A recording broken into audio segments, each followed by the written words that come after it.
The cold never bothered us anyway. Let's unpack the magic.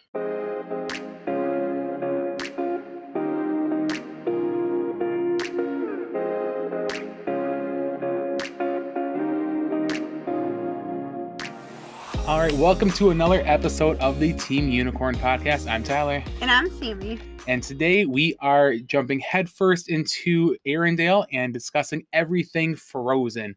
From the movies, to the music, to the Broadway show, to the characters.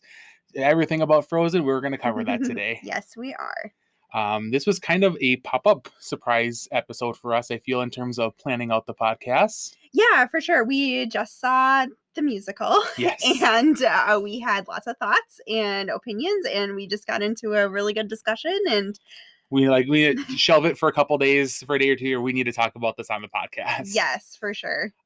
Frozen has always been one of our favorite movies. Yeah. It's such it's hard to find someone that hasn't seen Frozen or doesn't know the music, and it's such a great film, great story that's obviously it's made its way into mainstream pop culture. It's gotten a second movie. It's been on Broadway, and it's now in the Disney parks. It's just a great franchise, I feel, for Disney, and we just love it so much. Yeah, we do. We really love it.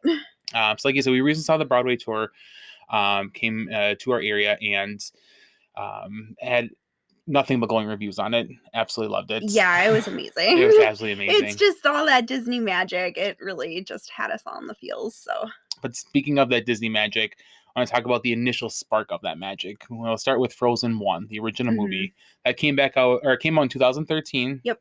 Idina Menzel, Kristen Bell, Jonathan Groff, and Josh Gad were the main four stars of the movie. It's based very loosely based off of the Hans Christian Andersen story, The Snow Queen. I don't really think we have to get into too much detail about what the movie's about, because I'm sure anyone that's listening to this probably has seen it. Yeah, I would assume so. At least a couple times, even if you don't have children. You've seen it. Like, we don't have kids, and we've seen it countless times. Yeah. We know the story front and back. But I think we saw Frozen in the theaters. Yeah. My initial thought is I loved it.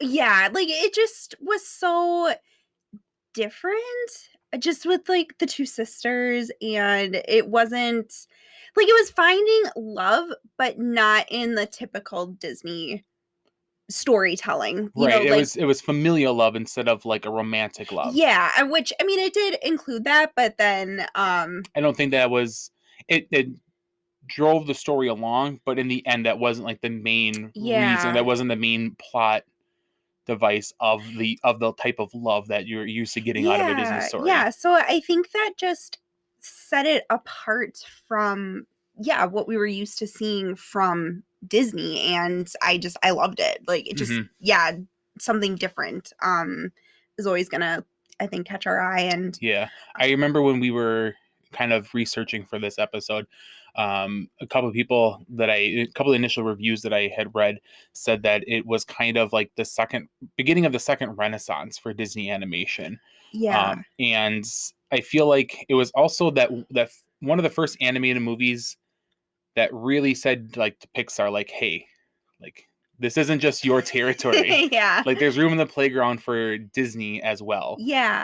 Which I think is really awesome. Not that they're competing by any means. No, but it's nice to just see the different storytelling, different aspects, things that you're used to seeing from a Disney movie, but in a different way. Yep. So I really like that. Yeah, and I think that really hit with a lot of other people too, because this movie, seeing it was big, it's an understatement. It's a completely it literally took over, like, and even to this day, like, right. I mean, it's a huge franchise. Like, and of course, I mean, obviously we have all the merchandise on our table. It's brought out to the Broadway show, and got, it's the songs have done really, really well. It's currently 17th all-time worldwide biggest grossing films. And it's beating out like some of the Harry Potter movies and Jurassic Park movies. Like it's huge. And even Frozen 2, which we'll get into a little bit later, even that much bigger of a movie. They're actually Frozen 2 and Frozen are the number one and number two biggest animated films of all time. Um, I say that with a caveat because some people include The Lion King, the live action on that, and I'm not really sure if like I would Oh, consider that an animated film. yeah. Like that, I feel like that would be kind of considering like Avatar, like an animated film. Yeah. Like I know it's a lot of CG, and that was like an all CG movie, but I wouldn't consider like an animated. Like you think of animated, you think of the types like Frozen. Yeah. So getting into Frozen, like I said, we absolutely loved it. I feel like it got a lot of hate, especially after like a prolonged period. Like, Yeah, I think with a movie that like that just took off like that, and it was everywhere. Like mhm. the movie was ever like everyone was watching it, so then you're listening to the music like nonstop, and But we were purposely listening to we the were music nonstop. because we don't have kids, and yeah, we listened to that soundtrack like on repeat for a long time, and I think people just get tired of it. So Mhm. I think it just gets hate that way. Um, But I wouldn't go so far to say that it's like it's overrated or it's it's worn out its welcome. Like no, I wouldn't say that either. I remember talking about other movies that came out around the same time because we've had this conversation that we're with like I didn't think like Frozen was even the best movie that came out that year because I have a big soft spot for for Big Hero Big 6. Hero 6, yeah. Um, but I think just actually like finally seeing the Broadway show of it, it like was like, oh yeah, I remembered why I love that show so much. I Mhm. remember why I love that movie so much Yeah. and these characters so much. So now I have like conflicting opinions on myself again. Like, am I right? Like, is it not the best movie that came out that year? Is it not the best Uh, Disney movie that came out around that time? It is just it's phenomenal. It's so good. And I think a big part of why it's so good is that the characters they oh, just put yeah. so much into those Mhm. characters and make them just so lovable. Yeah, and you just and again, they're different.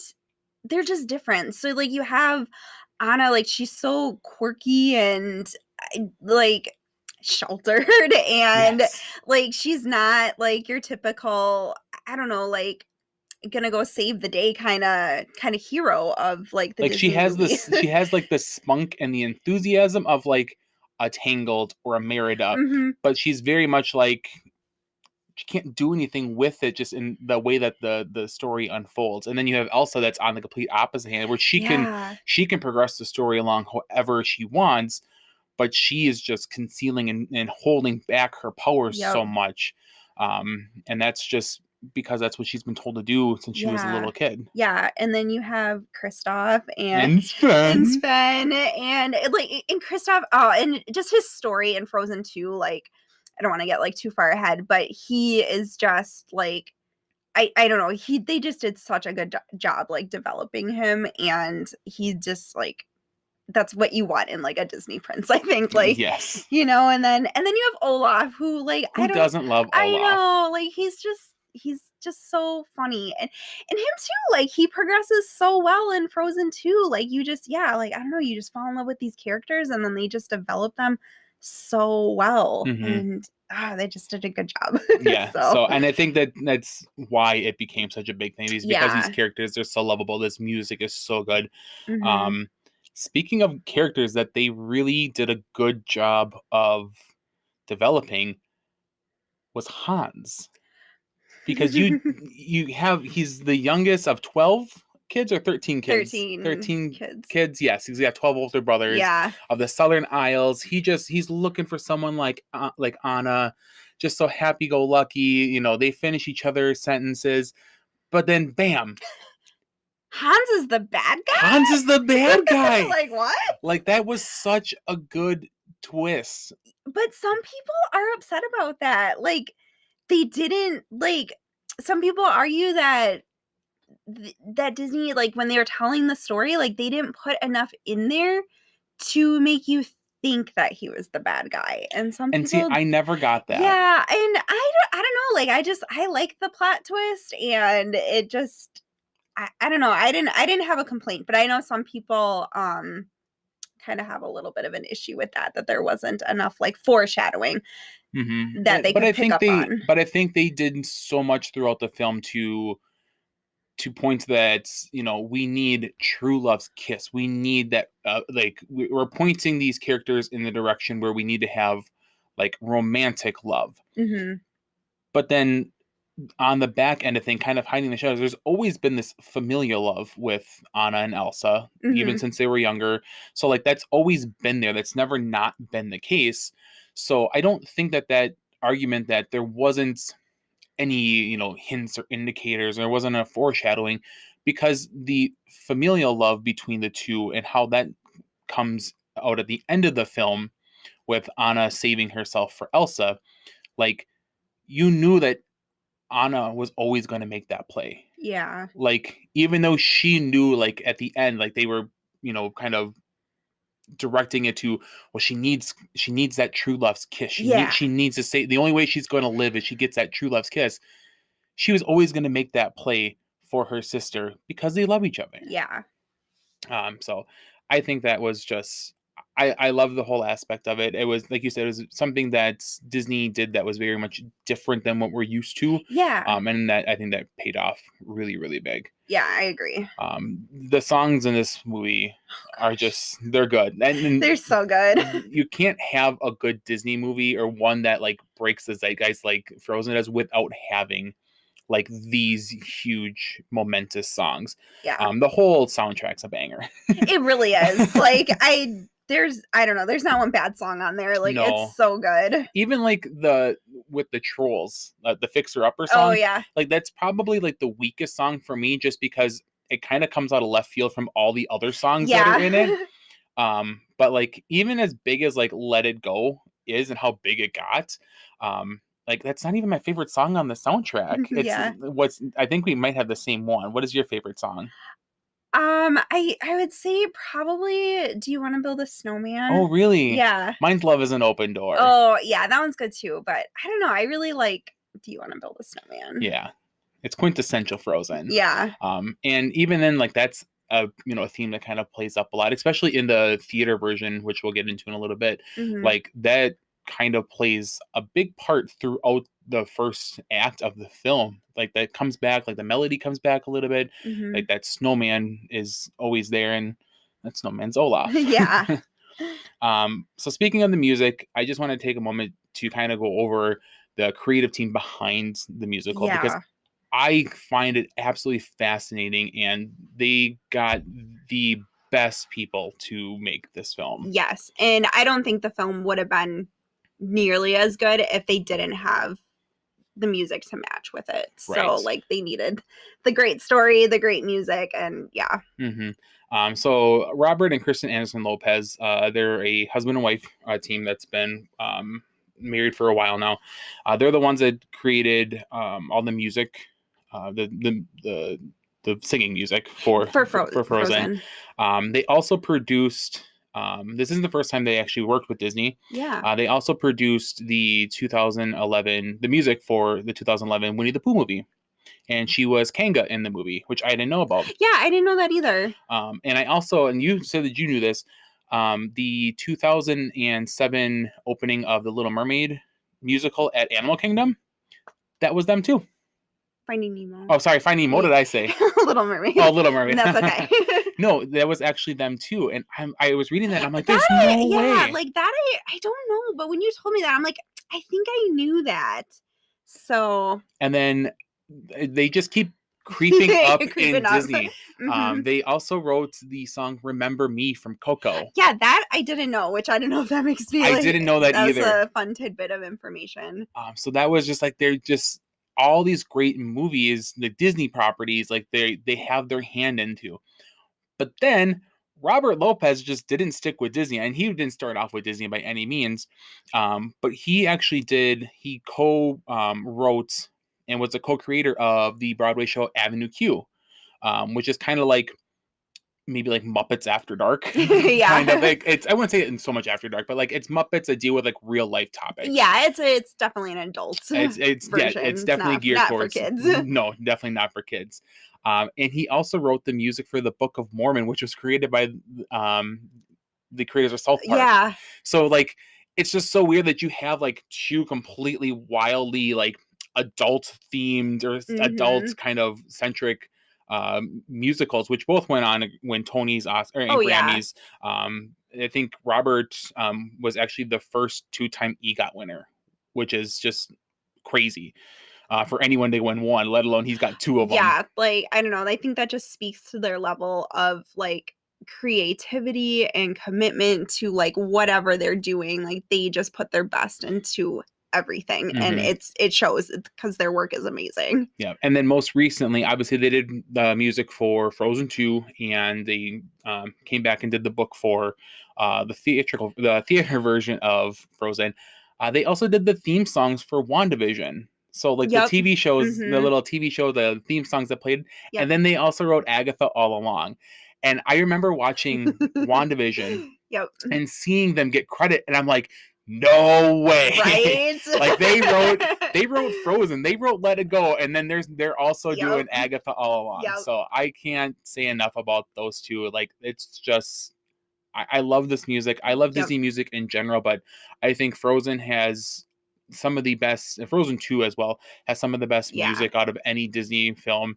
And it's all because of those two. It really is. Like, and like I said, it just shows, like, they just I don't know, like, how stuff works in their brain or whatever, but whatever they're doing, It's working. it is, and it's just amazing, and, like, just as a Disney lover and, I'm grateful I get to listen to it, so 100%, 100%. So switching into Frozen 2 now, obviously, like I said, they stayed on for the entire process of all these Mhm. films, which I'm glad they did. And you get to see a lot of that background in the Disney Plus documentary of making Frozen 2. Oh, yes, that is so good. If you ever want to know like how these movies get made, like that is a great place to start. It's Yes. such a interesting documentary. It's such a fun documentary. It You really is, you get to like see everything. They pull back the curtain on everything. yes, yeah, and it's just amazing, like, just how much work goes into a minute or 2 of film. Like, Right. it's just mind blowing. Like, you don't even understand. Like, so it's really nice and very informative, but not in like a boring way. Yeah, just to pull back the curtain and see what goes on and like Like how we haven't watched it in a while, but now that I bring it up and I'm like, I really want to go yeah, back we and should go watch it back and again. watch it. And it's so good. And like even if you didn't like Frozen 2, which I don't see why you wouldn't have, because I think between the two, maybe we'll get this, but I think it's better than Frozen 1. Yeah, I would make that argument. Yeah. But to see how much love and effort and creativity they put into this movie Mhm. it's just fantastic to Yeah. see, and it is so nice that they made this documentary. Yeah, it really is. So I would definitely recommend that, if you're any kind of like Frozen lover or you just like that behind the scenes kind of stuff, I Hmm. would definitely check it out. So, like I said, I love Frozen 2. I Frozen 2 better than Frozen 1. And that's not saying anything bad about Frozen 1. I think it's phenomenal. I just Yep. think they really took these characters and really transitioned them into they grew up with the audience. Yeah. Because it was Yep. what, like 6 years in between movies, 5 or 6 years in between the two movies. I think 6, but about 6. So not so much that they grew up like in the course of the film, but like your audience has grown up. Like if you're Yeah. if you were, seeing a 10-year-old seeing this movie, like you're in your middle teens now. So like Yeah. you have a lot more life experience, and these characters grew with them. Mhm. Obviously it's the story about how Anna Elsa kind of trek out to find out where Elsa's powers come from. And it's just a beautiful story, but it's just also just very visually beautiful Oh movie. my gosh, yeah, that's one thing I definitely took away from and I love, like, the autumn feel to it, like, Hmm. it just and yeah, the colors and everything, like, just visually, it's just so beautiful and appealing, and yeah, like, it's stunning. Yeah, and like the animation itself just got so much better. Like just seeing like even like Elsa's hair between like the first one and the second one, Yep, like just so much more detail to it. You're getting a little extra sparkle on Olaf with his permafrost. yep, Just it, you can definitely tell the animation. Just they were like, if we're making Frozen 2, we're putting the best yeah, animators we have onto this project, and it definitely shows. yep. Um, I think about that movie and I'm just like, there's so many good scenes in it. Like It's hard to Yeah. pick just what like one really good like scene. The thing that really jumps out to me from Frozen 2 is the scene with Kristoff picking up Anna when they're riding through with the rock. With the rock, like the rock monster. Yeah, and he's like, I'm here, what do you need? And like Yes, that just always sticks out to me. Like when you talk about Frozen 2, I don't know, I just go to that scene, that dialogue, and I'm just like, yes, like this is what we need from Disney, and the representation that the princess doesn't always need to be saved, she's and a damsel. She's in distress, but she can take care of yeah, like herself. she knows what she needs. She might need some help, but like she doesn't need somebody to like do it for her, Right. you know? And I think that just really, I don't know, I think that's just what people like everyone needs to see growing up. Like not just like little girls or whatever, just like, Mhm. you know, like it's okay to like ask for help if you need it. And I don't know, that just really sticks out to me. Yeah, and you said earlier that like Kristoff's kind of his characterization really grew in Frozen 2. Yeah.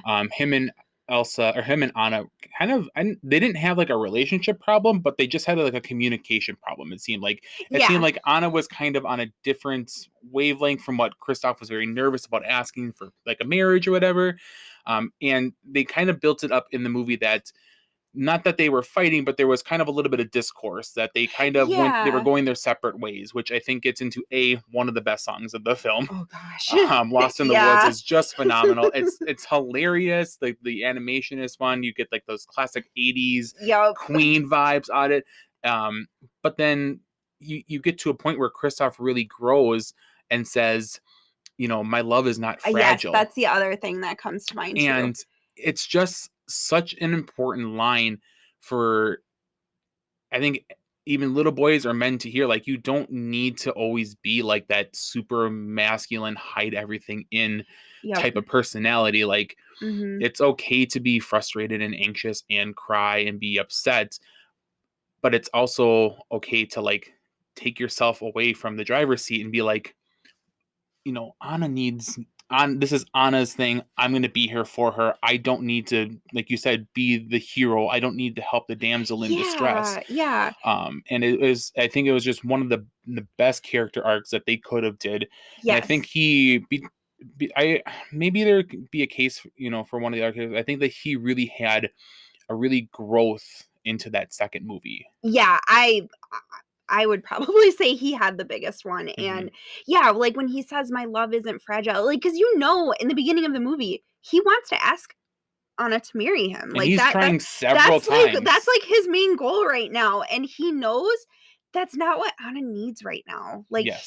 like, he needs to shelve that for now. Not that it's not important or that it's not gonna, come up again, but he knows that it's just not the right time. Hmm. And like, Anna needs something different right now. Like, he just needs to be there, and like, Yeah. and like there will be the right time, and it comes, and It does, and it's it's so awesome. good. Like I just can't like say enough good things about this movie. And Hmm. And I think another big part of the movie, especially like building up that relationship dynamic and that little bit of discourse or that miscommunication that, Kristoff is dealing with, there's a lot of other heavier adult themes in this movie. Mhm. Anna and Elsa really have to come to terms and like with their parents' death, Yep. and like they're literally in the boat Yep. where their parents died. Yeah. And I think just knowing, yeah, like finding out exactly what they were doing. Because I think, okay, so they were trying to figure out Elsa's powers and Right. like trying to figure out how to help her, because that's something that I've heard and read like about things from the first movie, is that they had horrible parents. And I'm like, I I never never picked up on really the fact that got they would have that. horrible I guess parents. I can kind of understand where some people were coming from, but that's just not something that I really felt. And I think that it kind of addresses that in Frozen 2. Like they were willing to risk their lives And they to did risk yeah, their lives. to figure out where Elsa's powers were coming from, like how they can help her. Like Hmm. so that's a lot to deal with. And yeah, I don't know. It's just not, that's why I say Disney's not just for kids. Like, it's definitely for adults Yeah, too. And especially in the last like 3-4 years, like these movies have really push the boundaries of like what is considered a typical kids movie, yep, and then what is something that they can talk about, um a little bit more of like the messier topics or like the yep, heavier yep. topics. And they're by no means is Frozen the first one to do it, and they're not the last one to do it.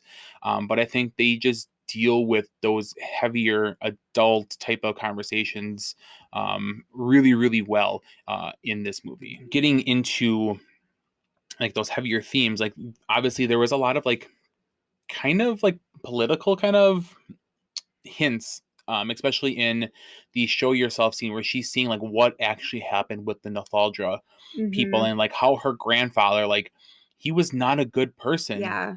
So like in not only just how he dealt with an opposing territory or like a neighboring territory, but like also the indigenous people of that Yep. territory. Mm-hmm. So Mm-hmm. just dealing with the death, and then the politics, and then just the discourse that Anna and Elsa had, where Elsa literally just shoves Anna down Yep. an ice rink into a river and sets her away. Yep.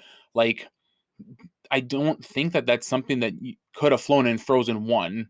Even if those as characters were established, like Yeah. there's no way that that could have happened for the time that that movie came Yeah. out.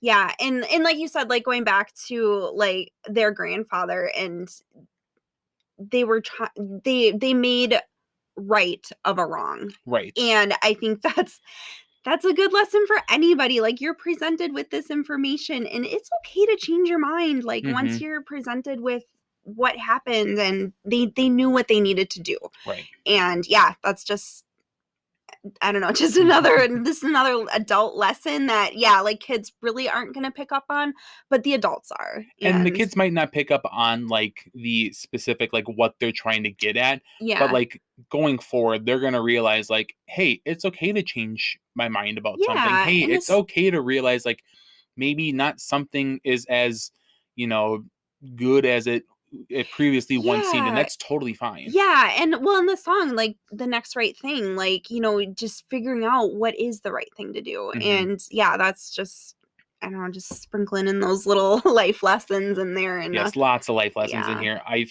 And getting into the next right thing, I think that is such a beautiful song. I know that Kristen Bell really put like a lot of herself into yeah, that, the process of writing that song, and how that kind of happened with the songwriters. But there's so many good songs in this film. gosh, yeah, like the whole, again, it's the everything, like all the Everything songs. It's just so good. you could tell going into like the marketing of the film, like Into the Unknown, that was going to be like their big push. That's the one that Yeah, that's the one that they pushed, because I remember hearing that, and it was good. it's a very good Yeah, song. it's really good until You hear Show Show Yourself. Yourself. Oh my gosh, I was like, That is that the is, actual let it go yes, of this yep, movie. it Like really is. it's so like emotional and Mhm. thought provoking, and like you like just seeing her mom up on the ice, just like singing to Elsa, being like, "This Yeah, is who you are," yeah. and she's Oh, just just getting crying, and chills. you see the tears, and it Yep, gets very like visually beautiful, and all the colors come in, yep. and you literally see Elsa transform into what we've all known Mhm. and what she's known she's meant to Yep, be. yep. Um, I That's hands down, that is my favorite song. It's my favorite scene. I get goosebumps every time I see it. Oh, I'm getting the goosies just talking about it. Like, it just, I just love it so much. But they did. Like I said, like there's so much good. Like they did so much more to elevate this Yep. movie over the first one, and that's Yeah. why I think it's better than the first one. And I think the first one it was good. It was Yeah, it real was real good. good. And it gave it just the foundation and everything for Frozen 2 to just soar Yeah. and like be what it is. Like, it's And amazing. it also gave a really good foundation for what eventually became the Broadway version. Yes. as well. Like you said earlier, we just recently got to see the Broadway version of it, which Yep. was something that was on our bucket list for a long Yes. time. Mhm. And I'm super glad that it decided to come to the area. Yep. 100% Yes, we knew for sure we were gonna go see that. Like, we there's had to no see way it. we were missing it. Um, what it did to the first movie, just to take that story and elevate it to the stage in a way Yeah. that only Disney can do it, Yep. was just phenomenal. Yeah. Like, I cried several times throughout it, And you and said that you didn't think that you were gonna no, cry going I into it. didn't. I've seen other Disney shows, and I don't remember crying in those ones. So I don't know what it is. Like, I don't know, like, And we've seen bits and pieces of the show. yep, We listened to the soundtrack a little bit, but we didn't listen to the whole thing yeah, in total. So like we didn't know exactly what we were getting in for, other than like it's based off of the first movie. yeah. So we knew it was gonna be pretty similar. But yeah, we didn't know all the new music that was going to be in it, And there's and some very good new music and some very funny new music in it. yes. So yeah, it really blew me away, and I think it really elevated the relationship between Anna and Elsa, or at least like how much Anna wanted to be there for Elsa. Like, I know you get that in the movie, but I feel like it was just so much more in the Broadway show. Like, Hmm. I really felt that. I think the obviously with the movie, like they kind of have to speed things along a bit, just because it's not quite as Yeah. long as the theater version, where you get a little bit more time for dialogue and exposition with these characters. But in Do You Want to Build a Snowman, that was like their big kind of plot device, or trying to convey like Anna wants to be there for Elsa. Mhm.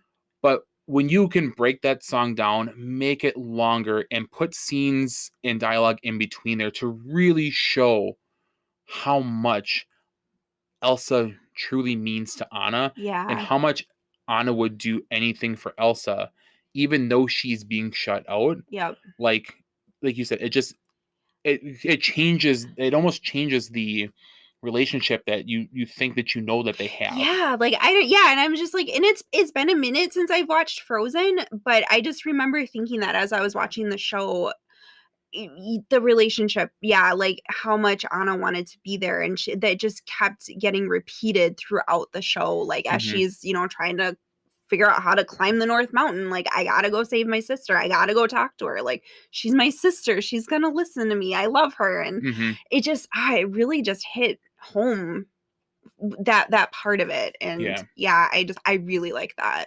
Yeah, there was obviously a little bit of nuance to how they had to portray some of the animation into Hmm. the musical, because obviously like you can't actually do ice magic, but somehow they did it. Yeah. They still did ice magic. There was still snow flying around. Like there Yup. was still like they definitely got a lot of people from Disney World Imagineering to Mhm. tell like to figure out like how do projection mapping, because Yes. they just did such an amazing job, like really making that ice come to life and making it Yeah. feel like you're in an ice castle, Yep. and making it feel like you're actually seeing little Elsa, blow snow out of her Yep. hand. It was it's just Disney magic. It is, and I know we talked, briefly before, in the end when Anna is trying to make her way through all the ice and stuff when Oh, on she's the back. fjord, yeah. Yeah, when she's back in Arendelle, and, the way they portrayed that, because there's people on the stage dressed in white. I was very confused watching it watching it at the beginning of it, because Yeah, I like, the didn't first few minutes of it, because like, like it's very white and kind of desolate almost, but you yeah. see these people in these white parkas just kind of sprinkled throughout the Yep. set, and it changed into something really magic. Yeah, it really did, and that's how they did, like, the ice. And when Anna, like, freezes, like, they're all behind her, and she's in front, and she's frozen, and And I don't know if you've noticed, but it was at least one, if not two, um, costume changes yep. during that scene. Mhm. She Yep. comes in with just like her, because like, she starts turning white as well to be frozen, and and like yeah, her hair getting all her white and hair, stuff. Yep. she changes wigs, she changes And clothes, they and do they that do it so on the seamlessly. stage, like it's just that Disney magic. But yeah, I guess like I picked up on it pretty much right away. Like I knew what those people were, but I can definitely see a little bit of confusion because like there's people on the stage. Well, what are those people for? And like Mm-hmm. but I loved it. Like I thought that was so cool the way they did that. And then you just see kind of Anna just kind of, she's frozen after she kind of Mm-hmm. strikes down Hans's knife, or sword. Yeah. And then all of a sudden, like, that whole kind of, like, spoilers. We should have said I this to guess. begin with. The whole kind of ice, you know, mound engulfs her, Mm-hmm. and literally she pops out, and it was almost like she looked like she was as light as a feather I know. getting They popped out. They just pop her kind of out of the popped ice. her out and then set her down so nice. But then But her she does a full costume. Like full she costume changes change. out of her white stuff. Her hair is back to normal, and Yeah, they do that all on stage. Like and it's literally like it's in like 10 that. seconds. Yeah, It's so quick. amazing. It was like, that was one of the parts that like really got me like, wow. Yep. But there was one part that really got me, and like, this is the part where I got chills. I was tearing up a little bit. Like, this is like, how did they do this? Like, it was great, and I think you know what it was. The dress. It was the The dress dress change. change. Oh my god. And I knew it. Like we all know it. Like Anna or Elsa changes her dress and let it go. And we've seen Disney Dan, he did a whole evolution on Yes. the Elsa dress change and what they've done in different productions of it. So I knew it was coming. I knew kind of like how they did it. So I still cried. yeah, Like this wasn't anything that was no, new to us, but when no. you see her turn around and the music is building up, and you can see the snow flying in the background, and there's crystals and ice chandeliers everywhere. Oh my gosh, it looks beautiful. And then all of a sudden she just stands forward and sings Let It Go, and the whole entire dress literally just rips off. Like, well, she's wearing like her dark coat. Yeah, like cloak. her coronation her coronation outfit. And then all of a sudden she takes one step and boom, it is light blue glitter, sparkles, ice crystals everywhere. Like, it's literally just like that. Yep. And you're like, I knew it was coming, but then you're watching it in real time, you're like, how? I know. Wow, this is so beautiful. It is, and it's just the build up because you know it's coming, and they just do such a good job. And they transcribe that scene so well from the movie, and it's so weird. Like, so it's literally just like the movie. Like, they do a lot of the same kind of, like when Elsa stomps her foot on the ice or on the snow and the ice crystals happen, like that projection maps onto the ground. Or like she'll, whip up some snow in the air and you kind of see it on the backdrop. Like building the stairs to her ice palace. Yes, but so she's walking through and you're on the North Mountain, and she takes her glove off. Yep. And all of a sudden, like, she's on stage right, and she takes her glove off and it flies off into like upper stage left. Like, it literally just like zings out there. So then she walks a little bit further, and then the cold never bothered me anyway, and she unzips her cloak and it zings off to the other side. And we were watching this, and my mom turned to me and she's like, I didn't know Doctor Strange was in here. It was she's a wizard. She's a wizard. But it was like the level of detail that they made to do that, or to figure out, because it's just like string or whatever. But the level that they went to go to make sure like that transcribed so well from the movie. So like, it's that whole scene, that whole song started off with like, you're watching the real life version of the animated film.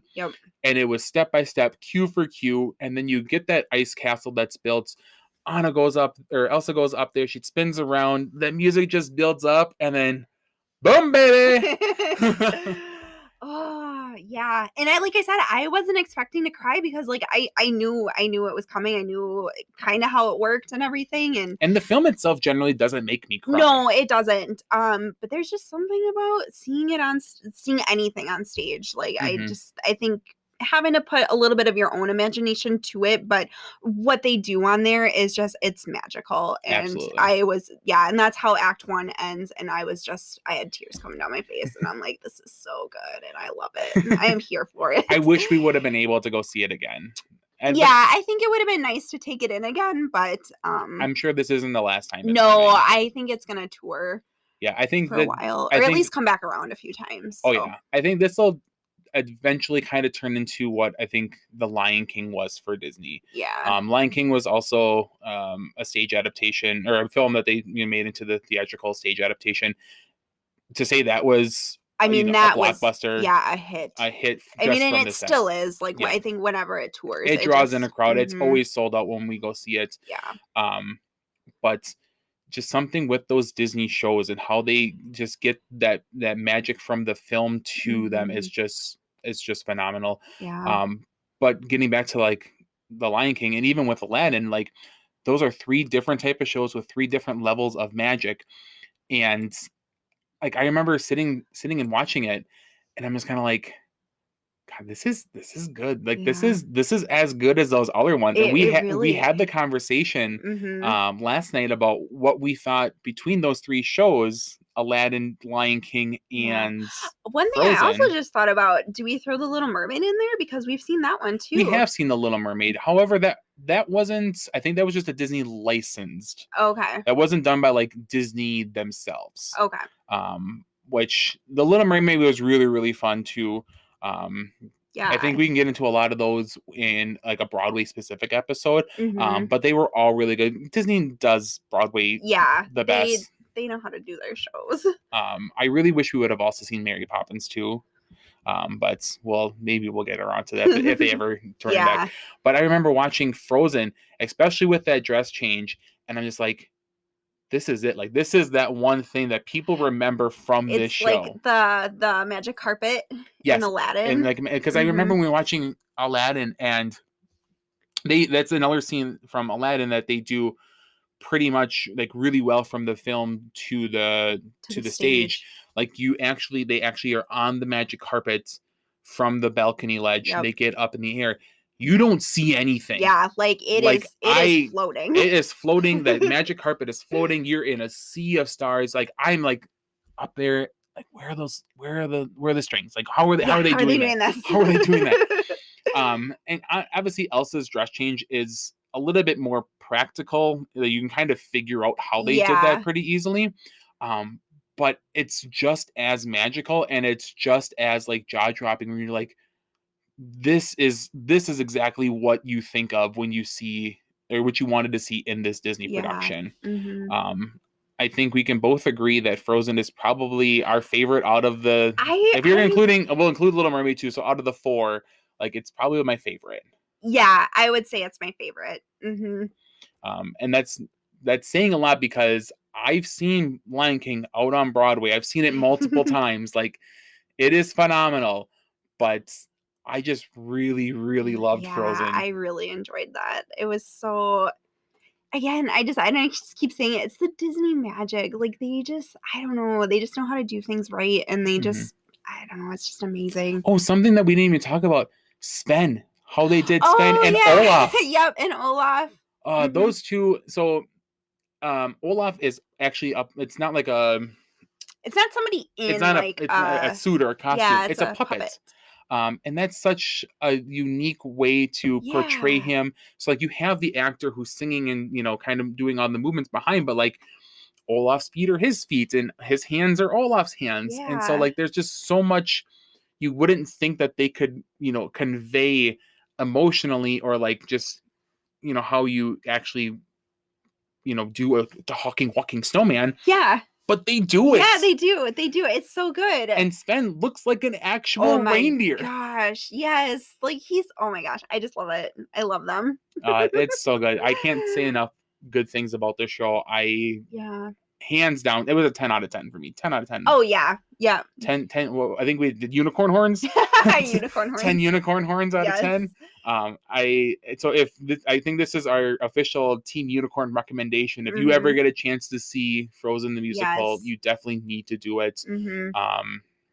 oh God, it's just so good. It's so good. Like, it gives me the chills, but I like in a good way. in all the good ways. So yeah, it was so good, and I definitely would have liked to see it again, but I'm sure it'll come around and we can. It's not the last time we're Yeah. seeing Anna and Elsa and the gang. Yeah, for sure. All right, so we wanted to end today's episode with a little bit of a quiz. Yeah, something fun. Something fun today. We obviously talked a lot about Frozen today, but we found a cute little quiz to see which character from Frozen we are. Yeah, So we thought that'd be kind of fun to take.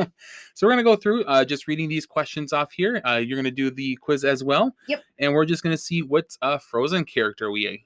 I guess off the bat, like, which character are you hoping to get? I don't know. Maybe Anna. I'm not really sure, but I'll take about any of them. If you want Anna, then I'll go for Kristoff. Yeah. But like in the back of my mind, I'm like, I really won't spend. Yeah. I'm okay with Olaf too. So yeah. We'll see what happens here. All right. So first thing is pick a Disney character. We can pick between Rapunzel, Prince Philip, Goofy, Baloo, Sarabi, Gaston, Abu, and Baxen. Well, I'm going Punzi. Yeah. So. You know, like I want to do that too, but like I'm gonna go with Goofy. Goofy. Okay. All right. My favorite nut butter. I don't know what this has to do with anything, but we'll link the we'll link the quiz so you guys can take it too. But on here is a picture of Pudge from Lilo and Stitch with his peanut butter sandwich. All right. So what do we got for different nut butters? We have peanut, almond, chocolate hazelnut. I'm allergic. Vanilla almond, honey peanut, crunchy, smooth. I mean, I wouldn't go out of my way to like really classify like Nutella as nut butter. Yeah. But since it's an option, I'm going to choose it. Okay. I'm going just straight peanut butter. If I could live anywhere, I would live in London, Paris, New York, Rome, Vienna, Prague, Los Angeles, or Rio. Be honest with you, none of them really sound super appealing to me. I'm picking Paris just because they have Disneyland Paris there. So I don't really want to pick Los Angeles, but that's close to Anaheim. I'm gonna go with New York. Okay. Let's go with that one. All right. Pick a Disney song. A dream is a wish your heart makes. Be prepared. The bare necessities. Part of your world. I see the light. Okay, we can stop there. I know which one I'm already picking. You can fly. A spoonful of sugar. And Little Black Rain Cloud. Okay, this is easy. Yeah, I see the light. I see the light. My friends would say I'm ambitious, extroverted, introverted, smelly, rude, blunt, cheery, fun, or loyal. Oh, I'm going to say loyal. Yeah, it's probably that. It's probably that or blunt. Oh, I would say you're fun. Okay, let's go with fun. Okay. You're a friend, right? Yeah, I'm a friend. Yeah. A friend from work. A friend from work. I know him. Pick a color. Blue, green, red, white, orange, yellow, brown, or teal. Oh, there's no pink. There is no pink. Or purple. Ooh, this is going to be rough for you. Oh. I'm going to go blue. I'm going to get that one out of the way here. Okay, I'm going to go teal. My ideal afternoon would be spent curled up with a good book, playing guitar, on a date, at a party, meeting new people, at the beach, having some me time, at a dance class. Well, the introvert in me says I don't really like any of these. Yeah. And well, I know for sure you're not going to be on a date unless it's with me, I guess. Yeah, we can go on a date. I guess we can go on a date. let's do that because we can go to brunch together. Okay, I like that. All right, we're gonna go to We're brunch. Gonna go on a date to brunch. All right, my favorite movie genre is drama, rom-com, sci-fi, mystery, horror, action, comedy, or musical. Well, I'm going musical. Yeah, there's some good ones in here. Yeah. like, do you consider like superhero films like sci-fi? Well, they're not really I alien, would say they're action. Yeah, that's what but I would then put like them. I'm not really like, I wouldn't say I'm like an action. Like I don't want to like, I'm not racing out to see like, like Fast and the Furious or Mission Impossible or anything. Not that that there's anything wrong with those, but like I'm No, not. So but that's probably where I would put those. I'm gonna go with that though. Okay. All All right. Choose a dessert: strawberry pie, chocolate cake, chocolate truffles, chocolate ice cream, chocolate cupcake, chocolate candies, chocolate milkshake, chocolate cookie. Do you Chocolate smell that? Chocolate. I mean, there's not like there's just one strawberry and 7 chocolate things. And there's not, I feel like there's not really a difference between chocolate cake and chocolate cupcake. Like that just seems a little redundant. Yeah. Like, do you want a whole cake or just a mini cake? Mini cake. But I'm gonna go with chocolate cookie. Okay, I'm going chocolate truffles. All right, and then the last question is my fantasy Disney sidekick. Ooh, this is a good one. Ooh. Pascal, Flounder, Little John. Yeah, not that Little John. Piglet, Chip, Raja, Pegasus, or Pumbaa. Ooh. I gotta represent Hercules here. Yeah, I figured you would. I'm gonna pick Pegasus. I'm going Pascal. Okay. No way. Yeah. Okay, you go first. I got Anna. I got Elsa. Okay, you're Anna. You're optimistic, eager, and always see the good in people. You long for adventure and romance, and a little chocolate would be much appreciated. I'd say, yeah, like that's kind of true. Like, I don't know about the you long for adventure unless I'm like venturing out to Disney, but So I got Elsa. You're strong, protective of your family and friends, and slightly mysterious. That's Smolder. You're capable of some pretty amazing things and look great in light blue.